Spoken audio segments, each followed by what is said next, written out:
government said, trust the man with experience.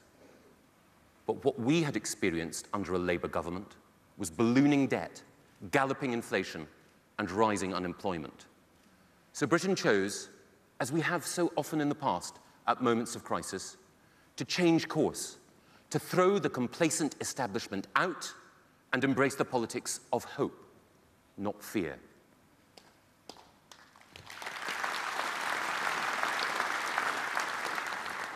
And we elected in Margaret Thatcher someone equal to the times, because she knew that the old ways of working would no longer be enough. And she put Britain back on the road to recovery.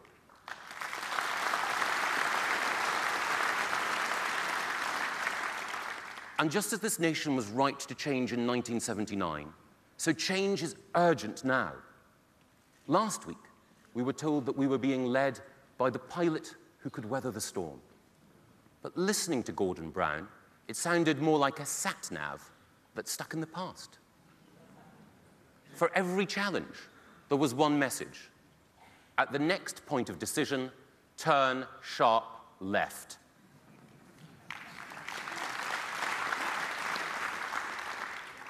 Worrying, however, as Labour's lurch back to the left has been, the most chilling thing about last week was not the rerun of history. It was the total absence of humility.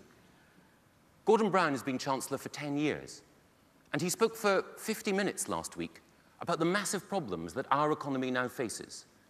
And he used the word regret only once, when talking about the damage to his reputation.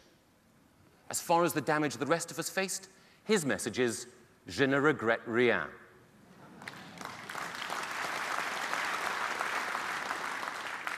I don't know about you, but I don't think you can treat the British public like that. The individuals who lost out from the abolition of the 10p tax rate, the school dinner ladies, the hospital cleaners, the nursery teachers, they don't work so hard just to have their income slashed by Gordon Brown so that he can trumpet a bogus tax cut in a contrick budget. They're people, not props.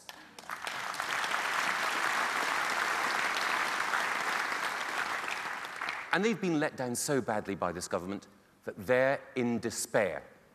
Let us ensure that if we are fortunate enough to be entrusted with office by the British people, that we never forget, we are here to serve.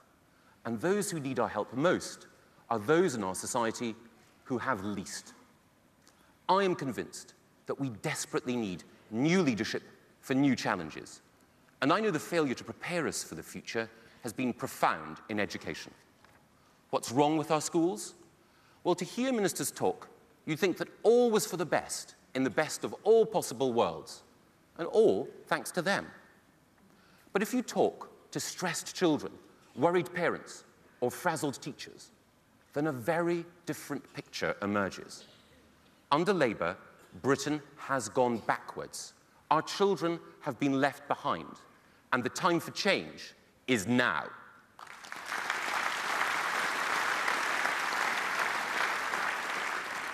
We are falling behind in every measure of educational performance. In the last 10 years, we've dropped from 4th to 14th in measurements of school science performance, from 7th to 17th in literacy, from 8th to 24th in mathematics. 40% of children leave primary school unable to read, write, and add up properly. Nearly 2 million children have left school in the last 10 years without even a single proper pass at GCSE to their name. But even these bleak statistics, the drumbeat of decline, scarcely do justice to the scale of our problems.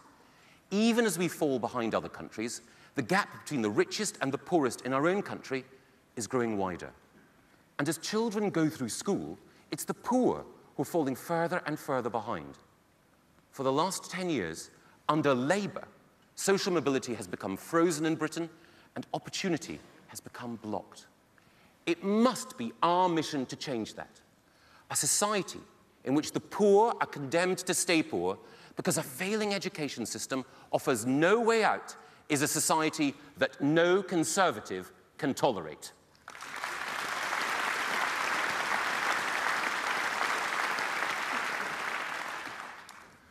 But our task is formidable.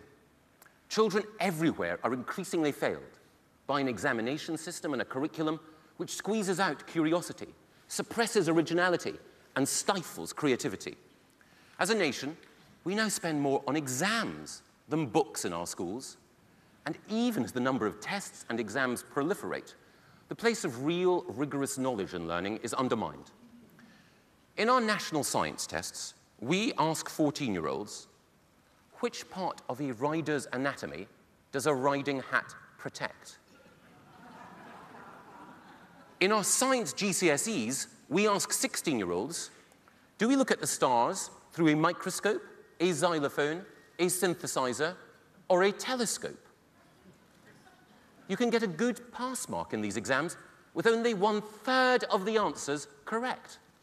No wonder our top universities now say they have to run remedial courses for freshers, because after 13 years in school, students still don't know enough to embark on science courses that students from other countries take in their stride. How can a government which calls itself progressive have presided over such a tragic situation?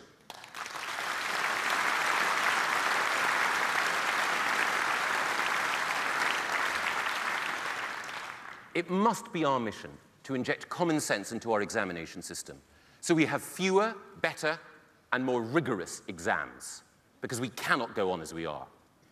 But this government's real failure in education goes far, far deeper than just the exam system. This government's fundamental mistake is trying to centralize, control, and yes, bully their way to better performance. They don't believe that professionals should have the freedom to inspire young minds. They don't believe that you deserve a real choice over how your children are educated. And they don't believe that anyone should deviate from the diktats laid down by Whitehall. The result has been thousands of teachers leaving the profession in despair, tens of thousands of parents disappointed in their choice of school, and hundreds of thousands of children educated in underperforming schools. Under a Conservative government, teachers who want more professional freedom and parents who want more good schools won't be powerless and frustrated. They will be our allies in driving up standards everywhere for everyone.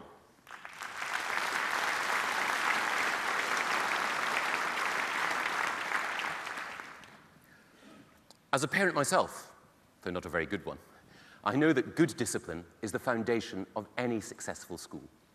Unless you have an ordered environment, teachers can't teach and pupils can't learn.